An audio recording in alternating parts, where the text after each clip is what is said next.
আজকে আপনাদের জন্য ইয়াম্মি নুডলসের রেসিপি নিয়ে আসছি।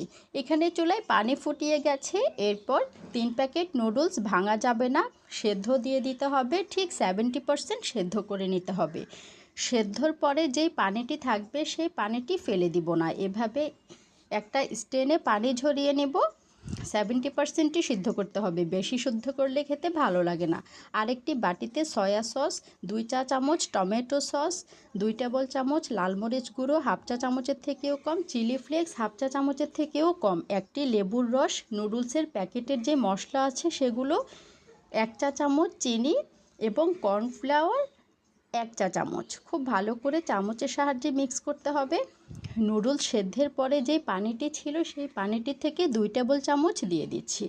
এরপর একটি চামচের সাহায্যে খুব ভালো করে মিক্স করে নিচ্ছি। চুলায় 2 টেবিল চামচ তেল গরম করে